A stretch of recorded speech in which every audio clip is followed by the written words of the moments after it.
Hi there, this is Brett with SelectiveSocialMedia.com. This video is to just do a walkthrough of getting set up with Twitter. Now this is just the basics, setting up your first account. Now as you might guess, it starts at twitter.com, so just type that into your address bar. Once you're at the page, you can find this box right here that says new to Twitter, sign up. Now as with everything social media and web in general, things are likely to change. So if by the time you watch this you don't see exactly what you see on my video here, that's just because some time has passed and Twitter has no doubt made some changes. So while some of the minor details might not be exactly the same as in this video, the main concepts should be the same. So just work with me and this should go along very smoothly for you. So you start by putting in your full name, your email address,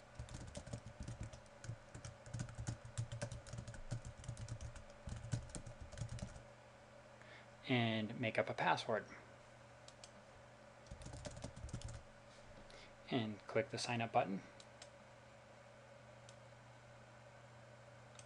You can confirm your name, email address.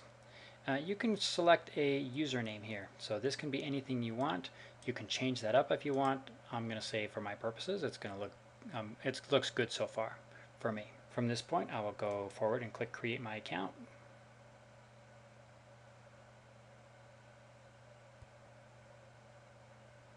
Now at this point, Twitter is going to take us through a little primer just to get started. Some of the steps you can opt out of, and we're going to try to opt out of most of them, but it's worth taking a look. So one of the first things Twitter is going to do is to try to help you get connected and following other people. Now, while that's nice of them and generous, my recommendation is that you manage this yourself, especially to get started. If you just follow their instructions, it says start by following 5. It looks like you're not going to be able to go forward until you actually follow 5 people. But if you scroll down in tiny little words at the bottom of that little sidebar, there's some text that says skip this step. Now this is one of the pieces where it's likely to change over time. The concept that will stay the same is that Twitter will try to encourage you to connect with people right off the bat. The other concept that should stay the same is that you should be able to skip all of this. You wouldn't be required to connect with anybody that you don't want to. So keep in mind that you can always add people on Twitter later. You can always follow people, you can always unfollow anyone. But it's easier to start off with a trickle rather than to start off with a fire hose initially. So this frame demonstrates that you can also browse categories and connect with people based on the category. This could be a hobby or profession. For now, again, I'm going to skip through that. The next step, again, Twitter has a service where you can grant access to your email address, rather your address book, your email address book, and import these into the Twitter service, or allow Twitter to browse your connections and then use those contacts to suggest connections on Twitter. Again, my recommendation is to skip that. Don't allow them access to your email account for now. And by the time I've got to this step, there's a little bar across at the top that says I need to confirm my email address.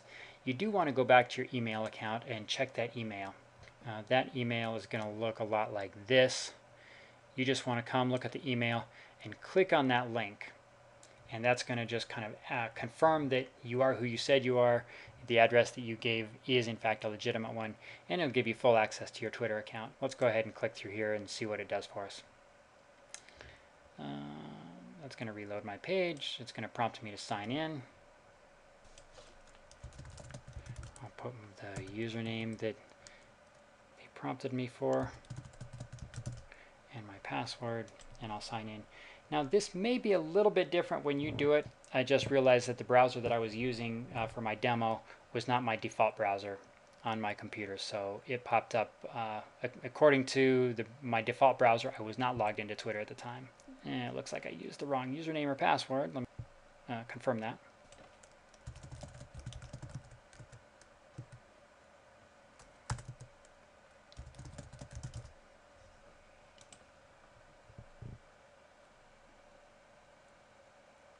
And that one looks like we're good to go now. And there's an acknowledgement that my account has been confirmed. So what we're looking at here is the admin page to my account. This is where I would read the tweets or the messages from people that I eventually decide to follow. Now if I want to see what other people will see when they come to my page on Twitter, I can just click under the drop down menu here, click on view my profile page, and that shows me what other people will see. Now obviously this is a brand new profile, so it's completely bare, which is fine at this point in time, because outside of the messages themselves, I can click on the drop down again, come under settings. Now you can come through here and look at your different options. If I click on design, it will let me pick a background. I can choose any of the given backgrounds they have. I can also upload my own. And whatever you like to make it a little bit maybe your personality or pleasing to you. If I come and click on profile, that will let me choose a different avatar rather than that standard egg, which is one good surefire way to find if you see somebody whose avatar is the egg, it's a good indicator that they're not very active on Twitter. Now one point on selecting your avatar, a lot of people will choose their face, and other people will choose something that doesn't describe them. It might be a cartoon face, or it could be maybe a picture of their cat, I don't know.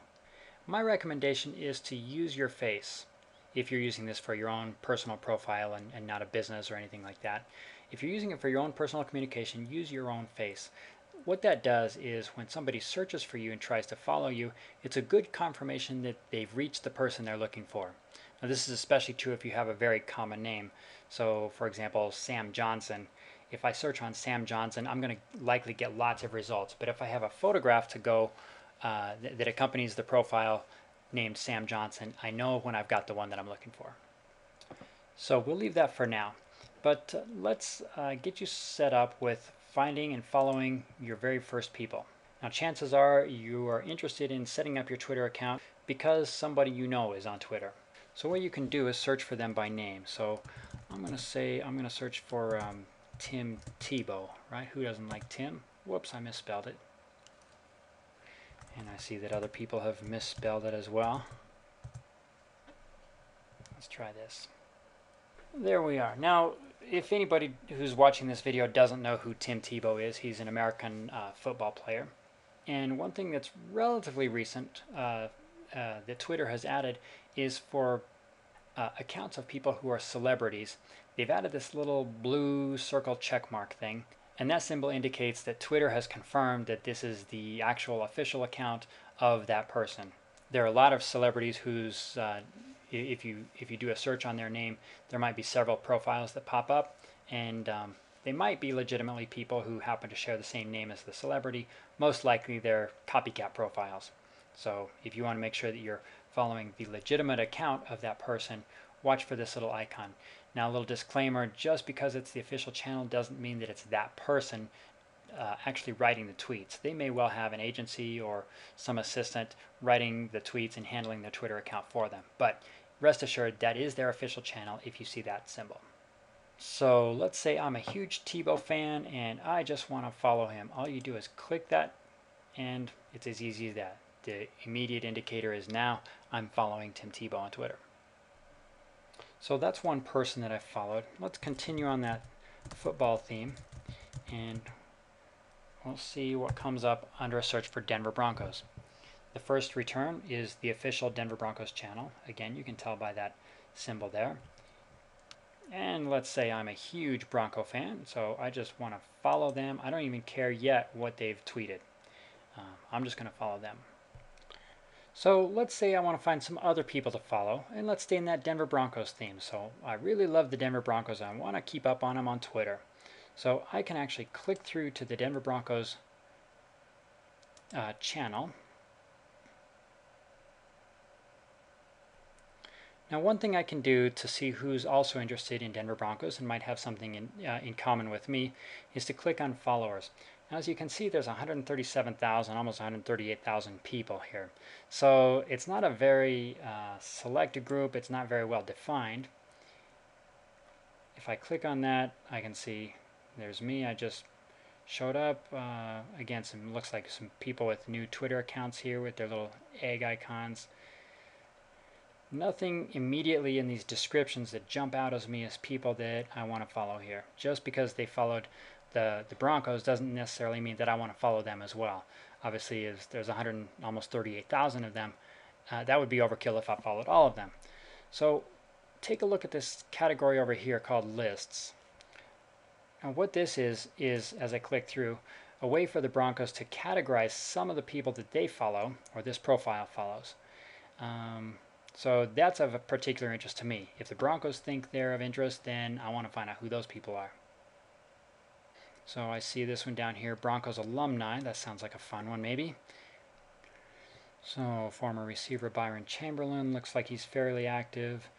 There's Alfred Williams, one of my favorites. Let me click on him. I don't know for sure if I want to follow him, but I'm going to click on it just to see what kind of activity he's doing on Twitter.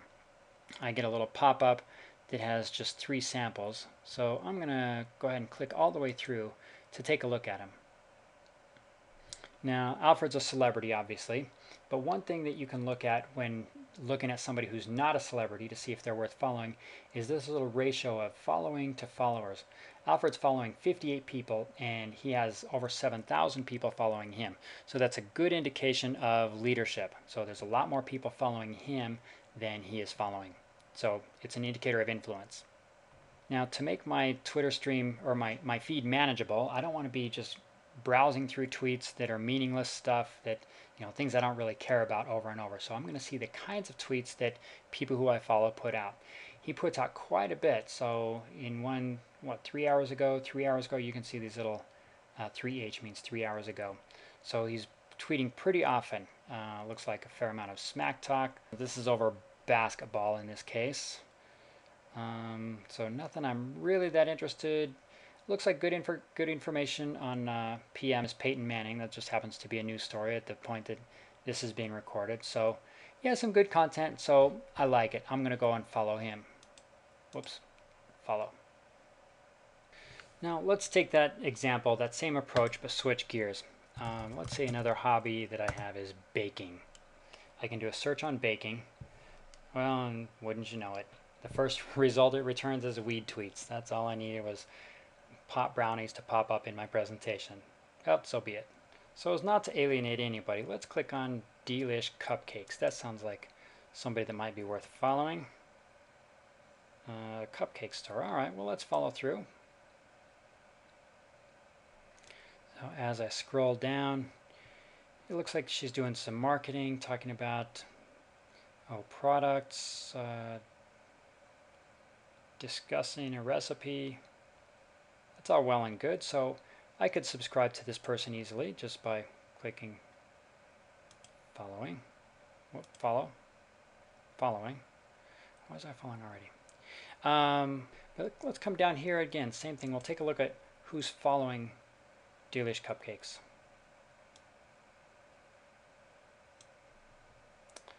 I can just scan through some of these descriptions. Here's a person, baker of all things cakey, cookies, cupcakes, cake pops, awesome.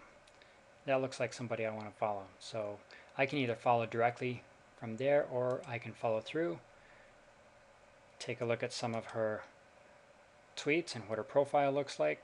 It looks like somebody who definitely has a passion for baking and discussing baking products. Okay, it's all well and good. So I'm going to follow Heather. So hopefully you can see how this approach lets you follow relevant people on Twitter. You can always unfollow somebody. If you start following somebody and they start tweeting things that I don't know whether you don't agree with it or don't like the tone or don't like the profanity or don't like the lack of profanity, whatever it is, you can always just as easily as you followed unfollow somebody at the click of a button. So from here, let's go back and check our home button now. This is our home view. And again, this is where I'm going to read the tweets or the messages that the people I follow have published. So now it's not so bare anymore. So I only followed a couple of people, but what you'll notice here is there's a couple of people that show up in my feed here that I didn't subscribe to, right? I didn't subscribe to Michael Jones, and I didn't subscribe to Jerome John 3. But take a close look. Right down here, that little symbol says retweeted by Alfred Williams. I did subscribe to Alfred, and so what Alfred did was he saw a post or a tweet that Michael Jones put out, and he retweeted that. Basically, that's the same concept as a forward in an email. So he just pushed the retweet button. He published that out to the people that follow him. Same with Jerome John. He found a post, he did a retweet, and so now I get that. So it's basically Alfred is just saying, hey, everybody who follows me, take a look at these things. I thought they were worth a read. And remember, if at any time you don't want to follow somebody, it's super easy to unfollow them. Now let's say I am tired of Alfred's smack talk. I just pull up his little profile summary. I click unfollow. Boom. No more Alfred in my feed. Well, no more after I unfollowed. So one last thing I guess I hadn't initially intended on showing, but since we're already here and it'll take just a short bit, this little prominent blue button that says compose a new tweet, right? This is when you've got to the point where you've done enough lurking around, you've followed some people, you've kind of seen how they post their tweets or their messages to their fans, or their followers rather, and you've decided that you've got something to say. You've got 140 characters to say it. So you can type your message, and we'll throw one in just for measure. And once you've got your message finished, you can just press the tweet button. Again, you had 140 characters. You'll notice as I type, this little number here is going to go down. The more characters I type, so that gives you an indicator as to how much more space you have left. As soon as I press tweet, that's going to go out to my followers, which it just did. If I come back here and go to my profile page, I can see what other people now will see when they come to my profile. And they can see my profound first tweet. Now this example is a little bit like the tree that falls in the woods and there's no one there to see it, or hear it rather. I have 0 followers, so who's going to read this? Well, with 0 followers, nobody, unless they happen to come to my page and just check this message out. But you will start accumulating followers. One thing that you'll discover as you start following other people is that they will follow you back. And in the same way that I was looking for interesting people who had a common interest in the Denver Broncos or baking, and I followed some of those people, some people will find you and find maybe a common interest or find some interest in you and what you're doing because you're a fan of somebody else or you're following somebody else. So what else is there to know about Twitter? Well, there's specific tools and techniques that you can use when creating a tweet. I'm talking about at replies or mentioning someone else, another Twitter profile, responding to them directly through a direct message. You can also manage the people that you follow through lists. We looked a little bit at how lists work with some of the examples in this video, but the information here should be sufficient to at least get you up, have your new account installed, confirm it with your email, the link that they send you to your email, start finding people and organizations of interest to you, following individuals on Twitter, and checking into what they have to say on your home screen. So find interesting people to follow, very selectively you start with again, and you're well on your way to enjoying your time on Twitter.